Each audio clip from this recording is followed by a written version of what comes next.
Good morning, all of you, my dear students.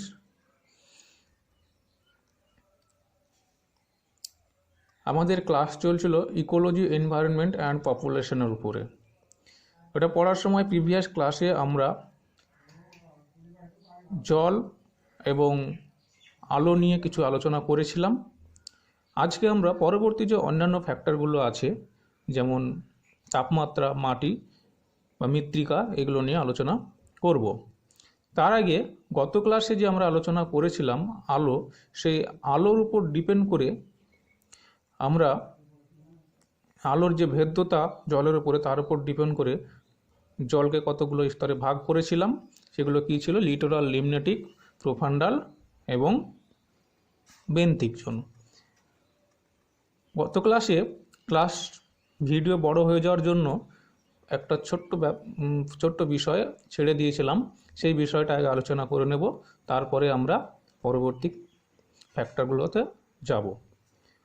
Previous ক্লাসে আমরা আলো পড়েছিলাম। সেই আলোর উপর ডিপেন্ড করে, আলোর প্রবল্যর উপর ডিপেন্ড করে, অর্থাৎ আলোর তীব্রতা, আলোর কীরকম তীব্রতা, সেই তীব্রতার উপর ডিপেন্ড করে উদ্ভিদগুলোকে কতগুলি ভাগে ভাগ করা যায়। আলোর তীব্রতা অনুযায়ী কীরকম, অর্থাৎ কোন উদ্ভিদগুলো কীরকম আলো পছন্দ করে।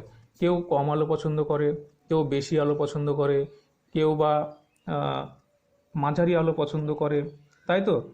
এই যে ব্যাপারগুলো, এর উপর ডিপেন্ড করে মানে উদ্ভিদগুলোকে মেনলি 3 ভাগে ভাগ করা যায়। এইগুলো হচ্ছে 1 নম্বর হেলিওফাইটস। কি বললাম? হেলিওফাইটস বা বলা হয় ফটোফ্লিক। হেলিওফাইট বা ফটোফ্লিক বা বাংলায় এদেরকে বলা হয় আলোক প্রেমী উদ্ভিদ। অর্থাৎ এই যে উদ্ভিদগুলো হেলিওফাইট বা ফটোফ্লিক বা আলোক প্রেমী উদ্ভিদ, এই উদ্ভিদগুলো তোমার বৃদ্ধির জন্য আলোর প্রয়োজন খুব বেশি হয়। অর্থাৎ এরা উচ্চ আলো যেখানে থাকে সেই সমস্ত এলাকাতে এদের জন্ম হয়। এক্সাম্পল যেমন তোমার মনে করো সূর্যমুখী, তাই তো, সানফ্লাওয়ার বা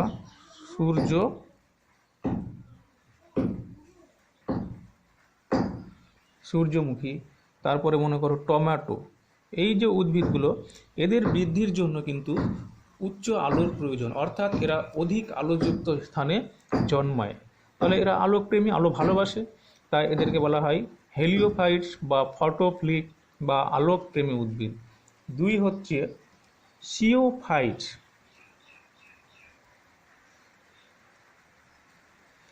সিওফাইটস বা বলা হয় ফটোফোবিক।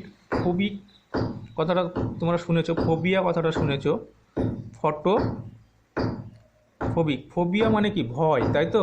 তাহলে যে সমস্ত উদ্ভিদগুলো আলো দেখে ভয় পায়, অর্থাৎ আলোক বিমুখ যে সমস্ত উদ্ভিদগুলো, অর্থাৎ এদের আলো কম অল্প স্বল্প আলো হলেই প্রয়োজন, মানে অল্প স্বল্প আলো হলেই চলবে, সেই সমস্ত যে উদ্ভিদগুলো, তাদেরকে বলা হয় সিওফাইটস বা ফটোফোবিক বা আলোক বিমুখ।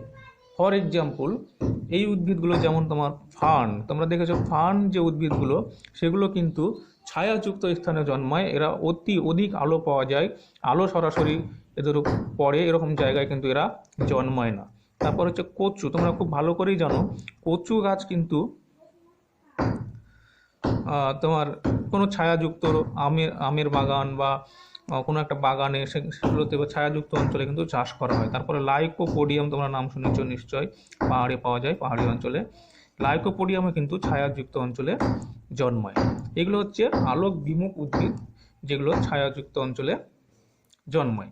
3 নম্বর হচ্ছে এদের বৃদ্ধির উপরে, এদের জীবন ধারণের উপরে আলোর প্রভাব খুব একটা গুরুত্বপূর্ণ নয়। আলো বেশি হলেও চলবে, আলো কম হলেও চলবে, মানে আলো যে খুব একটা বিশাল ফ্যাক্টর সেটা কিন্তু নয়। এই যে উদ্ভিদগুলো তাদেরকে বলা হয় ফটো নিউট্রাল। কি বলা হয়? Photo neutral plants.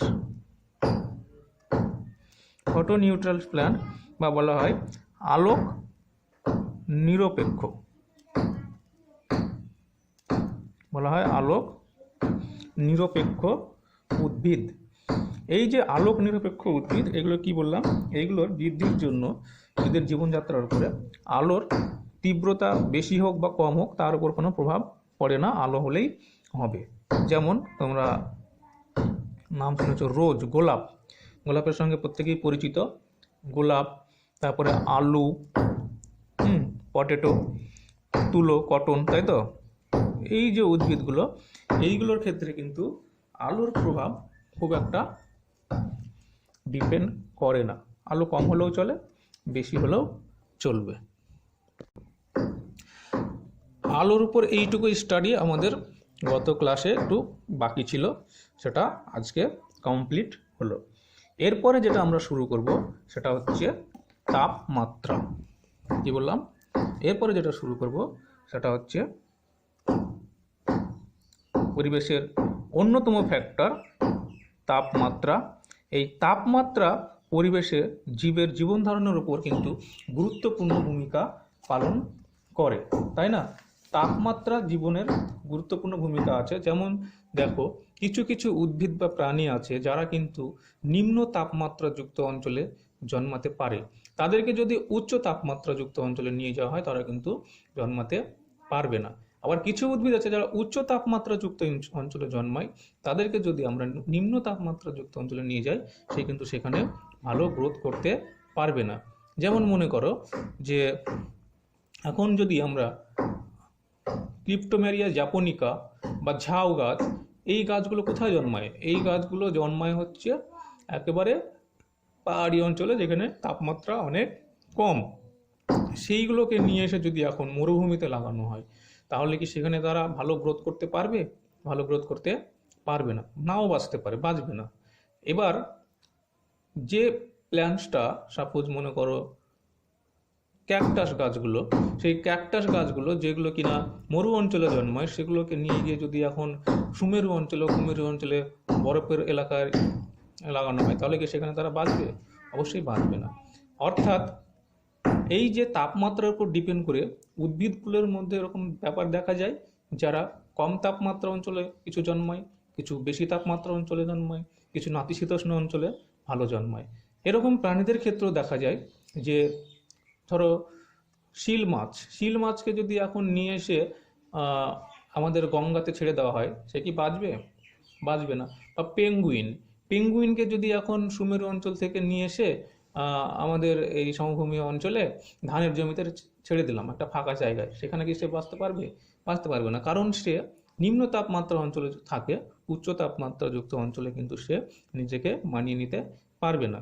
অর্থাৎ এই যে তাপমাত্রা কিন্তু জীবের জীবন ধারণের জন্য একটা গুরুত্বপূর্ণ ভূমিকা পালন করে। তাই তো শুধু আলো থাকলেও হবে না, সেখানে কিন্তু তাপমাত্রাও থাকতে হবে। এবং আলো তো থাকেই, তাপমাত্রার উপর ডিপেন্ড করেও কিন্তু বিভিন্ন পরিবেশে, বিভিন্ন বাস্তুতন্ত্রে বিভিন্ন রকমের জীব অর্থাৎ উদ্ভিদ ও প্রাণী আমরা দেখতে পাই, তাই তো? বোঝা গেছে? এবার এই যে উষ্ণতা বা তাপমাত্রা, এই তাপমাত্রার উপর ডিপেন্ড করে, অর্থাৎ কত তাপমাত্রা সহ্য করতে পারছে কোনো একটা উদ্ভিদ বা প্রাণী, এই যে তাপমাত্রা বা উষ্ণতা, কীরকম তাপমাত্রা বা উষ্ণতা সহ্য করতে পারছে, তার উপর ডিপেন্ড করে এই উদ্ভিদ বা প্রাণীগুলোকে কতগুলো ভাগে ভাগ করা হয়। বুঝেছো?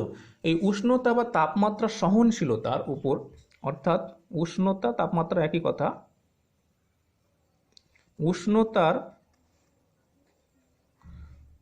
সহনশীলতার উপর নির্ভর করে, সহনশীলতার উপর নির্ভর করে প্রাণীদেরকে কতগুলি ভাগে ভাগ করা হয়। একটা হচ্ছে ইউরিথার্মাল, কি বললাম? ইউরিথার্মাল। আর একটা হচ্ছে স্টেনোথার্মাল। কি বললাম, স্টেনোথার্মাল। তাহলে এই যে ইউরিথার্মাল এবং স্টেনোথার্মাল দুটো ব্যাপার কি? ইউরিথার্মাল হচ্ছে যে, ইউরি কথার অর্থ হচ্ছে ওয়াইড, আর স্টেনো কথার অর্থ হচ্ছে সংকীর্ণ। ইউরি মানে হচ্ছে, আর থার্ম মানে তো তোমরা জানো তাপমাত্রা। তাহলে এখান থেকে বোঝা যাচ্ছে ইউরি থার্মাল হচ্ছে সেই সমস্ত প্রাণীগুলো, এগুলো হচ্ছে প্রাণীদের ক্ষেত্রে, তাই তো, প্রাণীর প্রকারভেদ। তাহলে সেই সমস্ত প্রাণীগুলো যারা উষ্ণতার ওয়াইড ডিফারেন্স টলারেট করতে পারে, অর্থাৎ যে প্রাণীগুলো উষ্ণতার পার্থক্য, ব্যাপক পার্থক্য, অর্থাৎ অনেকটা পার্থক্যই সহ্য করতে পারে। সাপোজ মনে করো প্রাণীটা 10 ডিগ্রি টেম্পারেচারেও বাঁচছে, আবার 50 ডিগ্রি টেম্পারেচারেও বাঁচছে। তার মানে 10 এবং 50-এর মধ্যে ডিফারেন্স কত? 40 ডিগ্রি। তাহলে এই যে 40 ডিগ্রির ডিফারেন্স, এই ডিফারেন্সে কিন্তু তারা নিজেদেরকে মানিয়ে নিতে পারছে। অর্থাৎ যে সমস্ত প্রাণীগুলো এই উষ্ণতার বিশাল তারতম্য সহ্য করতে পারে তাদেরকে বলা হয় ইউরিথার্মাল প্রাণী। ফর এক্সাম্পল কি দেখতে পাওয়া যায় মানুষের মধ্যে? মানুষ যেমন গ্যাংটকেও থাকতে পারে 10 ডিগ্রি টেম্পারেচারে, 15 ডিগ্রিতে, মানুষ তেমনি সাহারা মরুভূমির অঞ্চলেও বসবাস করতে পারে, তাই তো, 60 ডিগ্রি 65 ডিগ্রি টেম্পারেচারে। তারপর মানুষ, কুকুর, বেড়াল, এদেরকে বলা হয় ইউরিথার্মাল।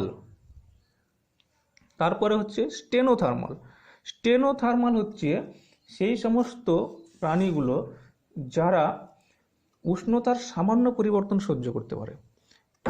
অর্থাৎ একটু যদি বেশি পার্থক্য হয়ে যায়, মনে করো যে এখানে 10 ডিগ্রি টেম্পারেচার, হয়তো 15 ডিগ্রি বা 10 থেকে 12 ডিগ্রি, এই যে সামান্য টেম্পারেচারের পার্থক্য, এই টেম্পারেচারের মধ্যে তারা থাকতে সহ্য করতে পারে।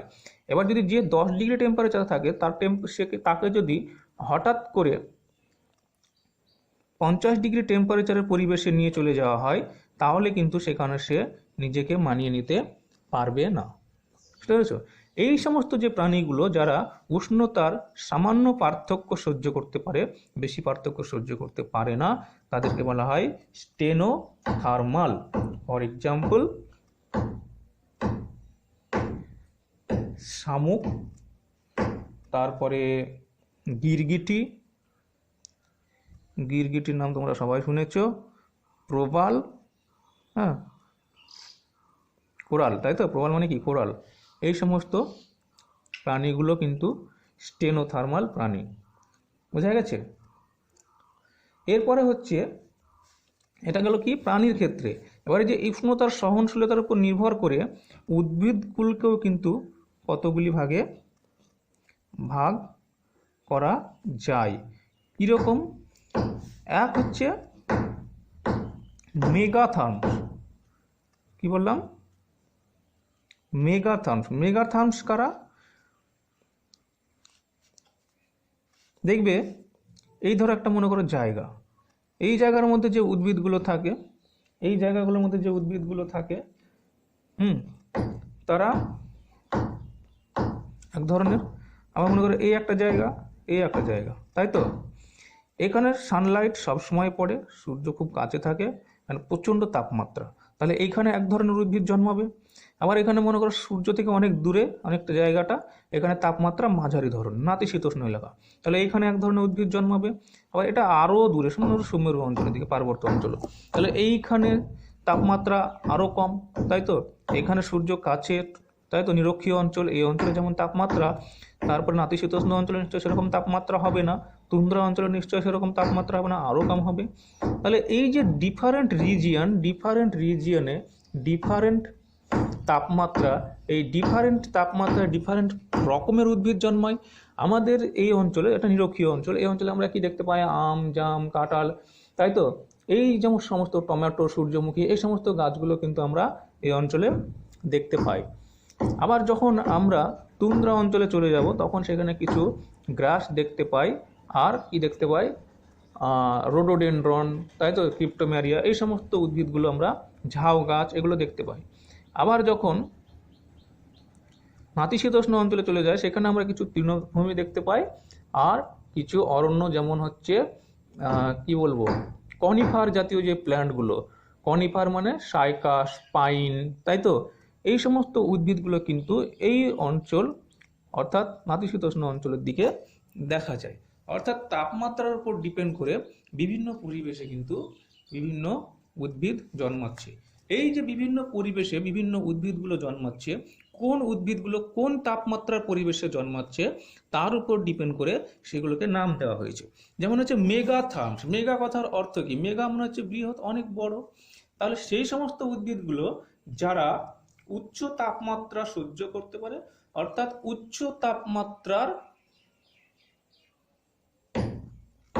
তাপমাত্রার পরিবেশে জন্মায়, তাই তো, তাদেরকে বলা হয় মেগাথার্মস। কোনগুলো মেগাথার্মস হবে তাহলে? তাহলে নিরক্ষীয় অঞ্চলে উচ্চ তাপমাত্রা সবসময় থাকে। নিরক্ষীয় অঞ্চলে যে সমস্ত গাছগুলো জন্মাবে তারা হচ্ছে মেগাথার্মস, তাই তো। আম, জাম, সূর্যমুখী, তাই তো, এই সমস্ত উদ্ভিদগুলো। তারপরে সেকেন্ড যেটা চলে আসছে সেটা হচ্ছে মেসোথার্মস। মেসো মানে কি তোমরা জানো, সবসময় মাঝারিটাকে মেসো বলা হয়, তাই তো। তাহলে মেসোথার্মস হচ্ছে সেই উদ্ভিদগুলো যারা মাঝারি তাপমাত্রা সহ্য করতে পারে, অর্থাৎ মাঝারি তাপমাত্রা যুক্ত অঞ্চলে এরা জন্মায়। যেটা বললাম নাতিশীতোষ্ণ যে অঞ্চল সেটা হচ্ছে মাঝারি তাপমাত্রা যুক্ত অঞ্চল। মাঝারি তাপমাত্রা যুক্ত পরিবেশে এরা জন্মায়, এদেরকে বলা হয়, এই সমস্ত উদ্ভিদগুলোকে বলা হয় মেসোথার্মস। এই যে মেসোথার্ম, তাহলে এক্সাম্পল কি হবে? মেসোথার্ম তোমার সাব ট্রপিক্যাল রিজিয়ন বা নাতিশীতোষ্ণ অঞ্চল, তাই তো। সাব ট্রপিক্যাল যে রিজিয়ন সেখানে যে উদ্ভিদগুলো দেখা যায় তারা হচ্ছে মেসোথার্মস। যেমন মনে করো কনিফার, তাই তো, কনিফারগুলো, পাইন, এই উদ্ভিদগুলো হচ্ছে মেসোথার্মস। তারপরে বলা হচ্ছে মাইক্রোথার্মস, 3 নাম্বার। এটা বলছে মাইক্রোথার্মস। মাইক্রো মানে কি? মাইক্রো মানে ক্ষুদ্র। তাহলে যে সমস্ত উদ্ভিদগুলো তাপমাত্রা একদম অতি নিম্ন তাপমাত্রা যুক্ত অঞ্চলে জন্মায়, তাই তো, নিম্ন তাপমাত্রা যুক্ত অঞ্চলে জন্মায়, তাদেরকে বলা হয় মাইক্রোথার্মস। মাইক্রোথার্মসের মধ্যে কনিফারগুলো পড়ে, মাইক্রোথার্মসের মধ্যেই কনিফারগুলো পড়ে। আর মেসোথার্মসের মধ্যেও কিছু কনিফার পড়ে, আবার কিছু কনিফার আছে যারা মাইক্রোথার্মের মধ্যেও পড়ে, ঠিক আছে। সাবট্রপিক্যালের মধ্যে এটা ঠিক আছে। মেসোথার্মসের মধ্যে সাবট্রপিক্যাল রিজিয়নে যে উদ্ভিদগুলো থাকে তারা তো পড়ছেই, ছাড়াও কিছু কনিফার পড়ে। আর মাইক্রোথার্মসের মধ্যেও কনিফার, মেনলি কনিফারগুলো মাইক্রোথার্মেই থাকে, বোঝা গেছে। যেমন হচ্ছে তোমার পাইন গাছও কনিফারের মধ্যে পড়ছে, পাইন গাছও দেখা যায়, পাইন গাছ মেসোথার্মসের মধ্যেও দেখা যায়। আর তোমার ক্রিপ্টোম্যারিয়া জাপোনিকা এরা মাইক্রোথার্মের মধ্যে থাকে, ক্রিপ্টোম্যারিয়া জাপোনিকা এই উদ্ভিদগুলো মাইক্রোথার্মের মধ্যে পড়ে। অর্থাৎ তুমি বলতে পারো নিম্ন তাপমাত্রার উদ্ভিদ। দেন তার আরও আসছে, এটাকে বলা হয় হেকিস্টোথার্মস। কি বললাম? হেকিস্টো কথার অর্থ হচ্ছে অতি নিম্ন, তাই তো, অতি নিম্ন। তাহলে এই যে অতি নিম্ন তাপমাত্রা যুক্ত অঞ্চলে যে সমস্ত উদ্ভিদগুলো জন্মায় তাদেরকে বলা হয় হেকিস্টোথার্ম। যেটা বলছিলাম অতি নিম্ন তাপমাত্রা যুক্ত অঞ্চল, এই অতি নিম্ন তাপমাত্রা যুক্ত অঞ্চলের উদ্ভিদগুলো কেমন? যেমন হচ্ছে রোডোডেনড্রন,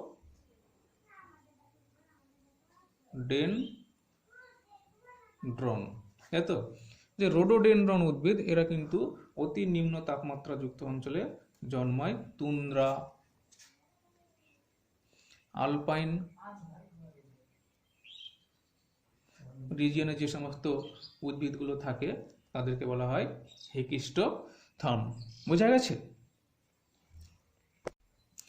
তাহলে এতক্ষণ ধরে আমরা যেগুলো পড়লাম, যে ইউরিথার্মাল, স্টেনোথার্মাল, মেগাথার্ম, মেসোথার্ম, মাইক্রোথার্ম, এগুলো পড়লাম, যে এগুলো পরিবেশের ওপর ডিপেন্ড করে, অর্থাৎ কোন পরিবেশে এই উদ্ভিদ বা প্রাণীগুলো জন্মাচ্ছে তার উপর ডিপেন্ড করে এদেরকে ভাগ করলাম, ইউরিথার্মাল, স্টেনোথার্মাল, মেগাথার্ম, মেসোথার্ম, মাইক্রোথার্মস অ্যান্ড হেকিস্টোথার্মস। এবার হচ্ছে এই যে উদ্ভিদ বা প্রাণীগুলো আছে তাদের দেহের তো একটা নির্দিষ্ট তাপমাত্রা আছে। উদ্ভিদের দেহের তাপমাত্রা অবশ্যই আমরা সেভাবে আলোচনা করতে পারি না উদ্ভিদের দেহের তাপমাত্রা, কিন্তু প্রাণীদের দেহের তাপমাত্রা তো আলোচনা করতে পারি। তাহলে এই যে দেহের তাপমাত্রার উপর ভিত্তি করে প্রাণীগুলোকে কতগুলি ভাগে ভাগ করা, অর্থাৎ এদের দেহ বিভিন্ন তাপমাত্রায় কিভাবে রিয়াক্ট করছে। সাপোজ একটা রেপটাইলস বা সরীসৃপ বা একটা ব্যাঙ, এদের দেহ কীরকম হয়? শীতল হয়। তো শীতকালে কি হয়? শীতকালে একটু সামান্য গরম হয়ে যায়, উষ্ণ হয়ে যায়, আবার গরমকালে কিন্তু অতি শীতল হয়ে যায়। এই কারণে গরমকালে যদি কারোর গায়ে ব্যাঙ পড়ে তাহলে কিন্তু আমরা বুঝতে পারি যে হ্যাঁ, ব্যাঙ বা কিছু একটা পড়েছে যারা ঠান্ডা, তাই তো। আবার আমরা যারা মানুষ, এদের গরমই বা কি, শীতই বা কি, আমাদের কিন্তু দেহের তাপমাত্রা সবসময় একই থাকে, 98 ডিগ্রি ফারেনহাইট, তো 98 ডিগ্রি ফারেনহাইট, তাই তো।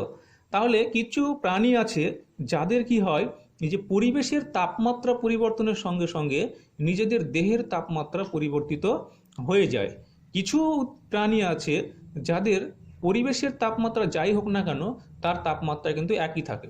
এখন তোমাকে যদি এখান থেকে নিয়ে গিয়ে একেবারে হিমালয়ের কি বলবো কেদারনাথে বসিয়ে দেওয়া হয়, তাহলে তোমার দেহের তাপমাত্রা যা থাকবে তোমার এখানেও যা আছে একই থাকবে। কিন্তু কেদারনাথের তাপমাত্রা কত? এখন কেদারনাথের তাপমাত্রা 5 থেকে 10 ডিগ্রি সেন্টিগ্রেড, আর এখানে কত? এখানে 35 ডিগ্রি সেন্টিগ্রেড। বোঝা গেছে? অর্থাৎ কিছু প্রাণী আছে যাদেরকে যে তাপমাত্রাতেই নিয়ে যাওয়া হোক না কেন তাদের শরীরের তাপমাত্রা কিন্তু একই থাকে। বোঝা গেছে? আবার কিছু প্রাণী আছে যাদের তাপমাত্রা মানে এরা কি বলবো, এরা হচ্ছে অলরাউন্ডার। এদের তাপমাত্রা পরিবেশের সঙ্গে সঙ্গে পরিবর্তিত হতেও পারে, আবার নাও হতে পারে। অর্থাৎ এদের প্রয়োজন হলে পরে এরা শরীরের তাপমাত্রা পরিবর্তন করে নিল, প্রয়োজন না হলে তাপমাত্রা পরিবর্তনের কোনো প্রয়োজন মনে করে না। অর্থাৎ কিছু প্রাণী আছে, পেলাম আমরা কিছু প্রাণী আছে যাদের শরীরের তাপমাত্রা সময়ের উষ্ণতার সঙ্গে সঙ্গে, পরিবেশের উষ্ণতার সঙ্গে সঙ্গে পরিবর্তিত হয়। কিছু প্রাণী আছে, এই প্রাণী যাদের পরিবেশের উষ্ণতা, অর্থাৎ এই পরিবেশে আছে, এখানে মনে করো 10 ডিগ্রি সেন্টিগ্রেড, এখানকার যা তাপমাত্রা, এর শরীরের তাপমাত্রা কত? 98 ডিগ্রি। এ যখন এই পরিবেশে গেল, এখানকার পরিবেশের তাপমাত্রা হচ্ছে 40 ডিগ্রি, এখানেও এর দেহের তাপমাত্রা কত থাকলো? 98 ডিগ্রি থাকলো, কোনো পরিবর্তিত হলো না। কিন্তু মনে করো এই পরিবেশে এই একটা সাপ আছে, এই সাপটার দেহের তাপমাত্রা, এই পরিবেশের তাপমাত্রা মনে করো 5 ডিগ্রি সেন্টিগ্রেড, এর দেহের তাপমাত্রা তখন মনে করো যে 10 ডিগ্রি সেন্টিগ্রেড। এবার একে যখন আরও উষ্ণ পরিবেশে নিয়ে যাওয়া হলো, মনে করো 40 ডিগ্রি সেন্টিগ্রেডের পরিবেশে নিয়ে যাওয়া হলো, তখন এর দেহের তাপমাত্রা হয়তো হয়ে গেল 5 ডিগ্রি সেন্টিগ্রেড। অর্থাৎ পরিবেশের উষ্ণতার পরিবর্তনের সঙ্গে সঙ্গে এর দেহের উষ্ণতার পরিবর্তন হচ্ছে, তাই তো। আবার এর কি হচ্ছে, পরিবেশের উষ্ণতার পরিবর্তনের সঙ্গে সঙ্গে দেহের উষ্ণতা পরিবর্তন হচ্ছে না। তাহলে যার দেহের উষ্ণতার পরিবর্তন হচ্ছে না তাকে বলা হয়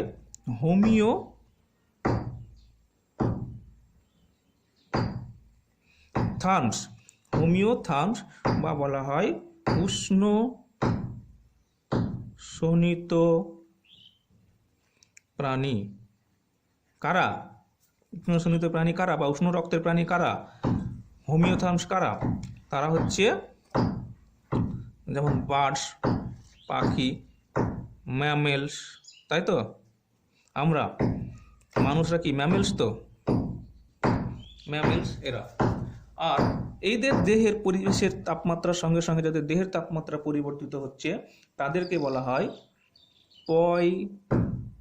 কিলো, তাদেরকে বলা হয় পয় কিলো থার্মস। পয় কিলো থার্মস অর্থাৎ এরা হচ্ছে শীতল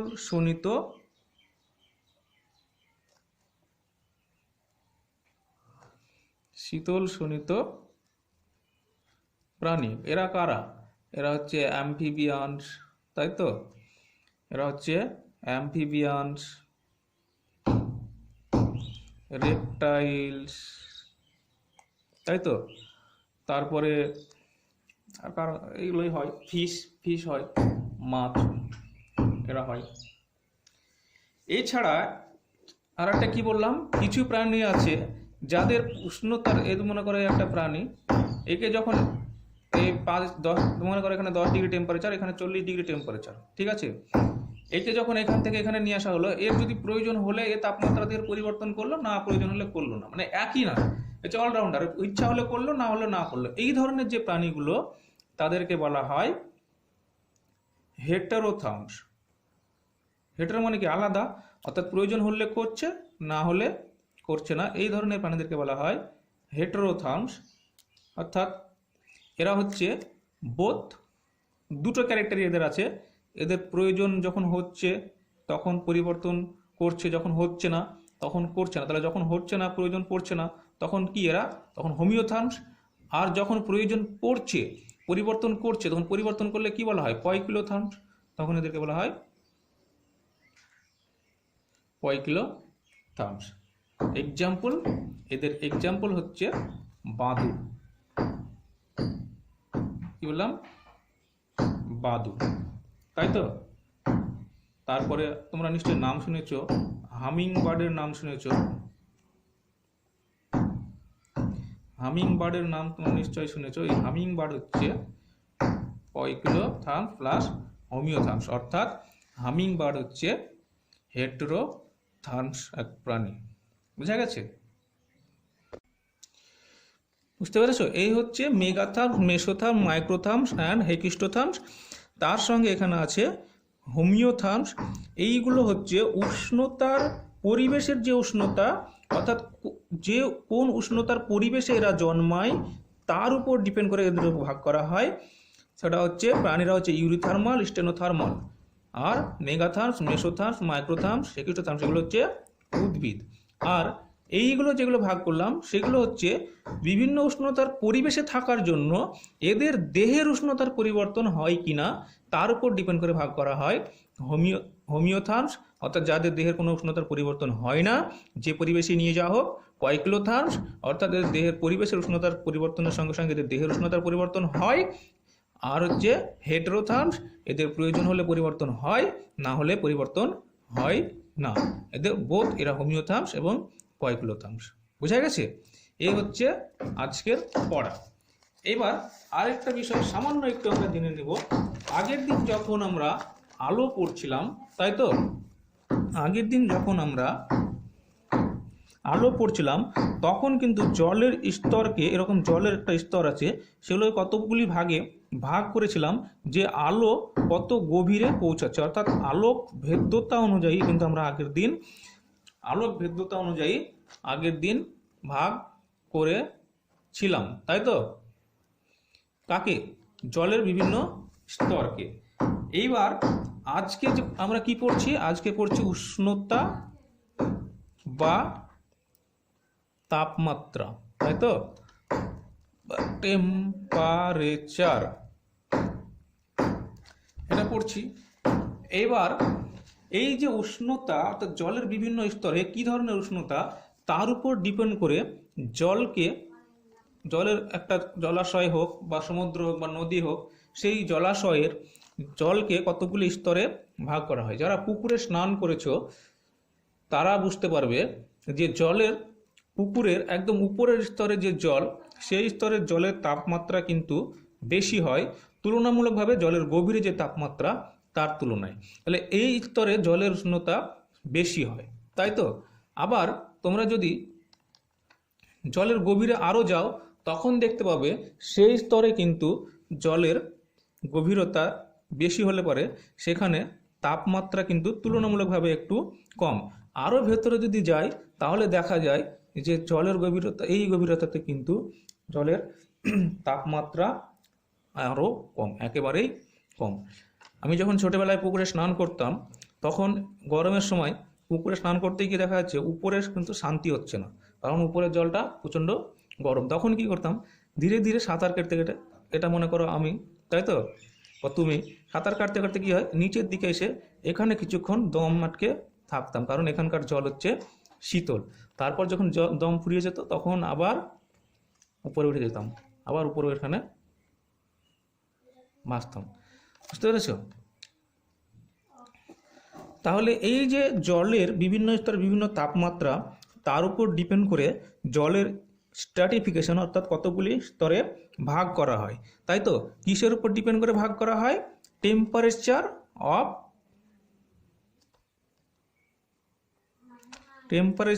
অফ ওয়াটার, তাই তো? জলের তাপমাত্রার উপর ডিপেন্ড করে কতগুলি ভাগে ভাগ করা হচ্ছে, অর্থাৎ স্তরে ভাগ করা হচ্ছে, তাই তো? বিভিন্ন স্তরে। তাহলে এই যে স্তর, একে বলা হয় স্ট্র্যাটিফিকেশন।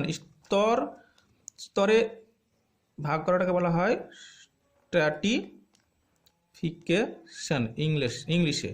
তাই এই জলের স্তর বিন্যাসটাকে ইংলিশে বলা হয় যে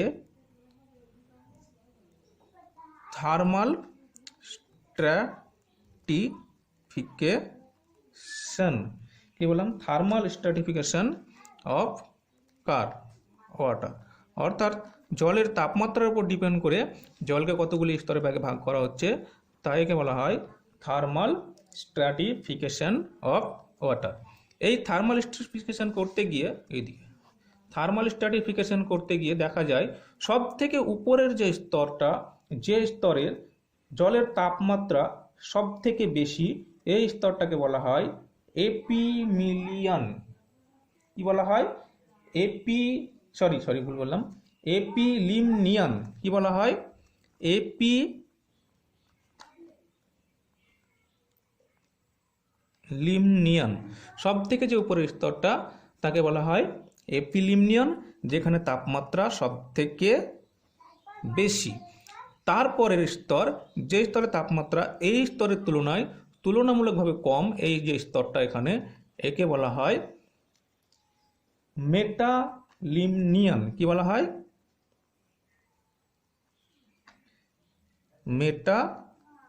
মেটালিমনিয়ন। এবং সব থেকে নিচের স্তর, যেখানে জলের তাপমাত্রা এই যে উপরের স্তর, তার মানে এখানে বেশি, এখানে মাঝারি, তাই তো? আর এখানে সব থেকে কম তাপমাত্রা, সেই নিচের স্তরটিকে বলা হয় হাইপোলিমনিয়ন। কি বলা হয়? হাইপোলিমনিয়ন, তাই তো? অর্থাৎ তাপমাত্রার উপর ডিপেন্ড করে জলকে তিনটি স্তরে ভাগ করা হয়। একটা হচ্ছে এপিলিমনিয়ন, যেখানে জলের তাপমাত্রা সব থেকে বেশি, এই জলাশয়ে যে জল আছে সেই জলের মধ্যে সব থেকে বেশি তাপমাত্রার জল থেকে উপরের স্তরে, এটা বলা হয় এপিলিমনিয়ন। আর সেই জলাশয়ের মাঝারি তাপমাত্রার যে অঞ্চল, রিজিয়ন, সেই স্তরটাকে বলা হয় মেটালিমনিয়ন। সেই জলাশয়ের সব থেকে নিচের দিকে যে কম তাপমাত্রা যুক্ত অঞ্চল, সেটাকে বলা হয় হাইপোলিমনিয়ন। এই হচ্ছে তাপমাত্রার উপর ডিপেন্ড করে জলের স্তরভাগ, তার জন্য একে বলা হয় থার্মাল স্ট্র্যাটিফিকেশন অফ ওয়াটার। কি বললাম? Thermal stratification of water. বোঝা গেছে? এই হচ্ছে তোমাদের আজকের ক্লাস। আজকের ক্লাস এই পর্যন্তই থাক। এটা তোমরা পড়াশোনা করো, অল্প অল্প করে পড়ো, ভালো করে পড়ো, ঠিক আছে? এই হচ্ছে আজকের ক্লাস। আর তোমাদের যে হোমওয়ার্ক, সেই হোমওয়ার্ক আমি যখন হোয়াটসঅ্যাপে ক্লাস চলবে তখন কি কি পড়তে হবে সেটা আমি একটা লিখে দেবো, কেমন? তোমরা এটা প্রিপেয়ার করো। পরে আমরা দুপুর 2টোর সময় হোয়াটসঅ্যাপে এই বিষয়টা যদি কারো বুঝতে অসুবিধা থাকে সেটা নিয়ে আমরা আলোচনা করব, কেমন? ঠিক আছে, থ্যাংক ইউ। আর ভিডিও ভালো লাগলে সাবস্ক্রাইব করবে, লাইক করবে। আমার এটা প্রফেশনাল চ্যানেল না। যেদিন আল আমিন মিশনের পড়ানো, অনলাইন পড়ানো কমপ্লিট হয়ে যাবে, সেদিন চ্যানেলটাও থাকবে না আর।